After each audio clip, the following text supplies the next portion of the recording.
Codependence Anonymous Stories, page 149, David and the Lions.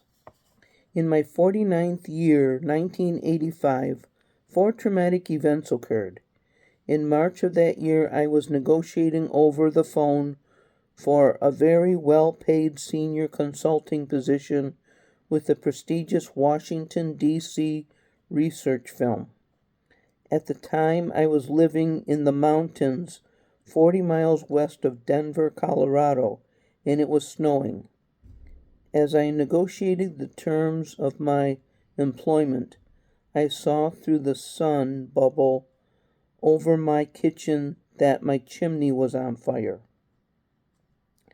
Not knowing a burning bush when I saw one, I excused myself to my future employer, hung up and filled a bucket with water, ran up a ladder onto the roof, and poured water down the chimney, successfully dousing the fire. Some years before, I had asked God for right livelihood, and I knew that this job, however well paid and prestigious, was not right livelihood. At that point in my life, however, livelihood mattered most, and $45,000 plus benefits was not to be ignored. At that time, I did not know that being a workaholic for 8, 10, or 12 hours a day and drinking, smoking dope, and engaging in or fantasizing about sex the rest of the time was out of line. After 4 months, I gave up the fancy job in D.C. to return to a similar but less well-paid job in Colorado. The mountains were worth the difference in salary. I had risen early to the top of my third career, and I gave it up without a pause. I told myself I was too old for Potomac fever. In October, it turned out that my wife of 10 years, my third, was pregnant. At first, that was not joyous news. We had raised the 2 children from my first marriage under very difficult circumstances with indifferent results. We had been forced to throw out of the house our 18-year-old because he was using every drug he could find, and tough love was the only faintly appropriate policy we knew. It was much later that I came to understand that he was chemically dependent, and that condition is probably inherited. He is still not in recovery, although I pray for that regularly. When my wife was undergoing amniocentesis, I saw the new baby's foot running up and down a barrel of the hypodermic needle that was withdrawing the amniotic fluid. And at that point, my heart went out to him. I felt a joy that overcame my previous reservations about having another child. I considered that having a new child at 50 might well be a blessing. I continued along, working, doping, and drinking until February of 1986, when I completed a workaholic's dream nightmare assignment for a major computer company and returned home to have a heart attack. I spent 8 days in cardiac care and 8 more days in the cardiac ward before I was allowed out of the hospital. I remember how wonderful the Colorado mountains looked as my wife drove me home, and I knew that I had received a major warning from God, but I didn't know what to do with it or how to relate it to my life. The baby was born a month before my 50th birthday in July. But by that time, I had been fired from the job I had held while I had the heart attack. I drank far less than before, had stopped smoking tobacco, but still periodically had a puff of a joint. I stopped that about the time the baby was born, when I learned it contributed to a major way to the chest pains I had been experiencing. I was left with liquor, depression, a fearful attitude about sex, normal for a cardiac patient, I'm told, infrequent work, and a lot of worry. On my 50th birthday, my alcoholic, abusive, prescription drug addicted mother wandered away from her home and had to be returned by the state police. Later in the summer, some friends in another city hired me to install a new computer system for them, and while I was doing that work, my mother attempted suicide. Her act brought me home to a faraway state to look after my father, who was 79, suffering from diabetes and other health problems. We became close then, and I was grateful for that opportunity to heal some old wounds. The following August 1987, my wife, new baby, and I left the Colorado mountains, my all-time favorite place to live, and moved to the upper Midwest, where my wife had secured a very good job with a branch of a major university. We knew it was temporary, but my heart sank to leave the mountains. I was lost on the banks of the upper Mississippi a year and a half after a heart attack, with 3 abandoned careers behind me, the prospect of writing a book of some sort, and tending an 8-month-old baby. I started to drink more and to think of suicide.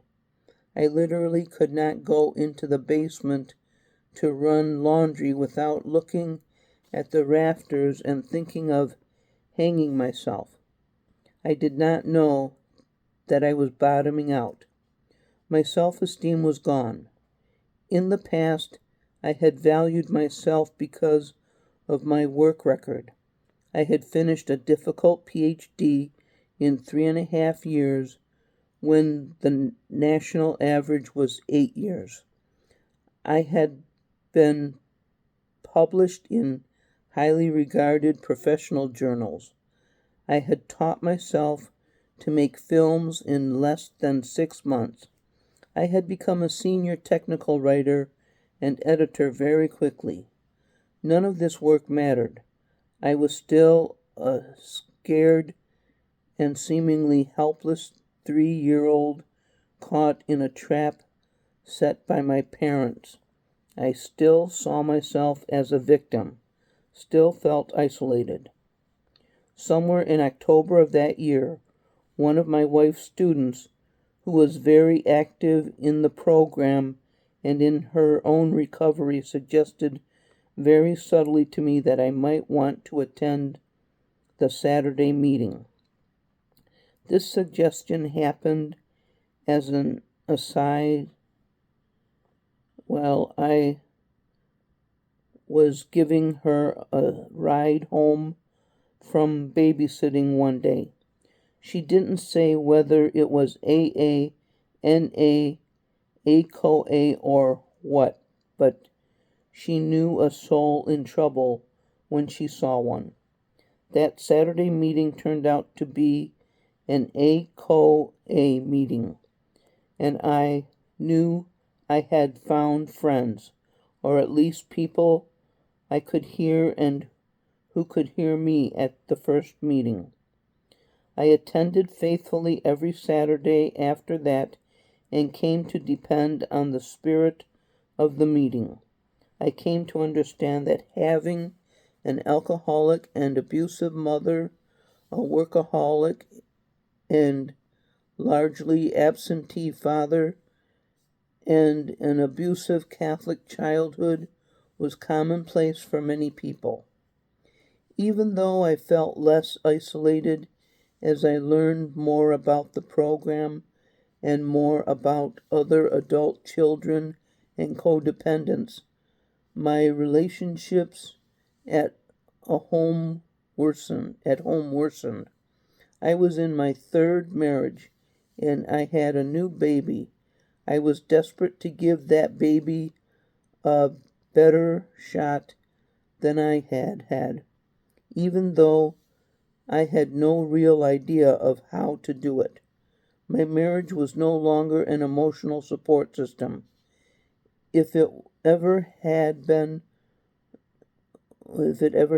one. Nonetheless, I was addicted to it. It took a long time and a lot of third step work to understand that one. While I learned about the program, I still didn't progress far enough to give up alcohol. I took until the spring of 1990 to do that. That winter, I had tried returning to my first career of university teaching, only to find that I had been honest with myself, in leaving it in 1977. After 14 years, I had discovered I no longer had the heart for it. 2 sections of freshman composition reinforced the accuracy of my decision. I finished the semester and had a balloon angioplasty to increase the circulation in the arteries surrounding my heart. 2 weeks after that operation, my father died, and I had to return home to bury him and to settle my crazy mother in some kind of extended care facility. She was 77 and more dysfunctional than ever, although dry since her suicide attempt. After nearly a month of dealing with my father's affairs, I returned to the Midwestern hospital where they thought my arteries were closing up again. It turned out that they weren't, but the high stress and drinking had not been good for me. 9 months of program helped me to give up alcohol. That step eliminated the rest of my obvious addictive crutches and forced me to look at myself. My less than feelings ruled my life at that time. Later in the summer, I went back to Colorado, where I met with a very dear friend who started to talk to me about Coda. I had tried ACO and AA, but felt that he had finally found the right program when he started Coda. He also started to talk about the magic of doing a week-long program at a treatment center in the Southwest. The idea was that if I was getting some recovery from ACOA, I should try Coda. There were no Coda meetings around me in the upper Midwest, short of the cities, and they were 120 miles away. So I burned up a lot of long-distance time with my friend and co-sponsor in Colorado until we went to the week-long program in January. That week introduced me to the idea of my own childhood abuse more thoroughly than I had ever seen it before. I also came to reflect on the many addictions that had filled my life, how I had bottomed out 2 falls ago because my addictive support system had been largely removed by my physical condition and by my higher power. That heart attack was like a 2x4 across the back of the head. I had needed an unequivocal warning to wake up, and my higher power gave me one. I returned to the Midwest at the end of January after a week-long intensive program and started a CODA group with a friend who had experienced treatment at another facility. He also had about 25 years in AA recovery behind him. In the summer, my family and I moved to a mid-sized southwestern city where there is plenty of recovery. I went to 2 CODA meetings a week, one of them a men's group. I went back to the treatment center in January 1990 for another week of treatment. Today I continue to work my program daily.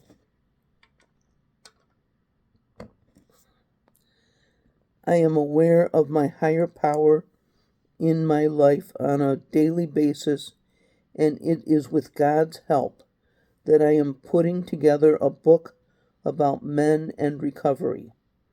I know I am alive thanks to the program and the spiritual center it has given me. One of my current practices is to keep a log of when my higher power intervenes to help my life along. On the flip side of that page, I keep a list of lessons that occur. That type of accounting keeps me aware that my higher power is ever present in my life. Years ago, I had asked God for right livelihood, and He led me to recovery. Little did I know of the uphill path that would take me there, but the moderation of recovery is worth every step of that long path. Borrowing an image from a CODA friend, to think of going back would be like stepping down from the mountain into a plain where a pride of lions is quietly digesting a kill. They are quiet and well fed now, but God help us if we stir their appetites. By David.